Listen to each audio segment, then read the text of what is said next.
Trešais tēvadēls piedāvā filmu Dators nav pūķis.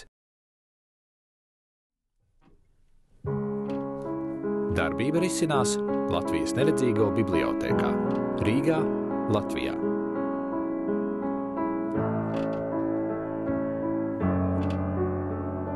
Par savu pieredzi bibliotēkā stāsta Anna Dubovika, topošā mūzikas skolotāja.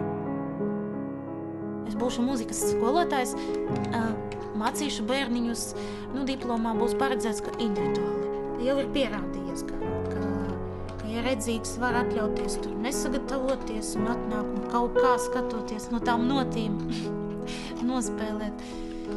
Neredzīgs tomēr līdz ar to sagatavojas. Jā, skolotājiem ir bišķiņ ilgāk tas ieguldījums lielāks.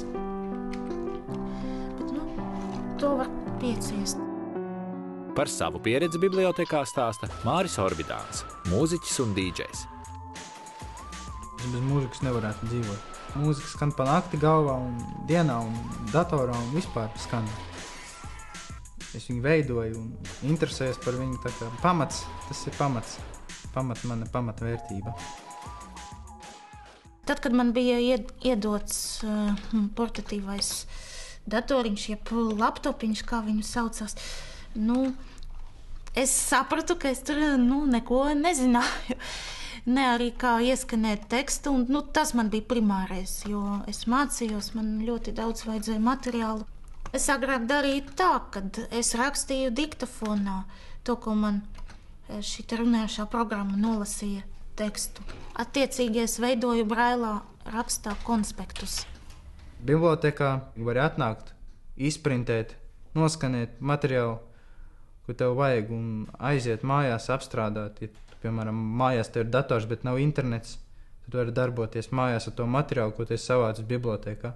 Man jau es tā bišķiņ lēnāk strādāju ar datoru nekā pārējie varbūt. Kas neredz. Loading JAWS. Quit JAWS dialog. Are you sure you want to quit JAWS? Press enter to quit now or escape to cancel OK button. Te tagad sāksies mans aplaušanas process. Jo es tagad atveru failiņu tekstu. Un es tagad pārbaudīšu, vai man tiešām kāda rinda nav par īsu. Jo skenējot skaneris pieļauj visādas kļūdas. Un ja neizlabo, tad var beigties slikti, var braila printeri sabojāt.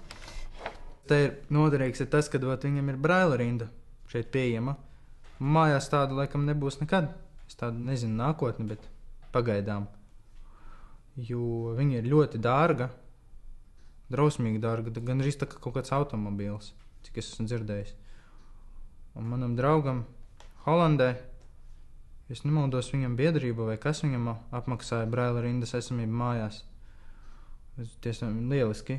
Ir ērti, piemēram, pirmkārt ir klusums, ka ja tu viņu lasi, tad es jau pēc tam varu šito pašu visu nolasīt ar Jawsu.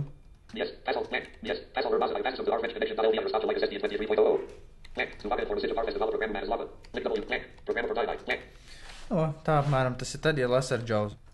Grūtākais man bija tas, kad skolotāji nemācīja pareizi izstāstīt, kas ir kā. Tā kā man pašam bija vienkārši jākuļās un jāņemās. Bet, es esmu tāds cilvēks, kas vienkārši ņemās kuļās un panāk. Ņemšos, kamēr es nepanākšu, meklēšu, kamēr neatradīšu. Rehabilitācijas centrā es arī mācos datorus, bet ar to internetu jāpievēršas nākamgad, jo tur vajag stipri daudz nodarbību, bet tā ir liela tēma, ļoti sarežģīta. Un es jau nevajag baidīties, vajag ķimerēties, un neko jau tu neizdarīsi sliktu. Ja tu meklē informāciju, jo dators jau nav kā puķis ar daudzām galvām, neapēdīs tevi. Anna un Māris zina, ko vēlas.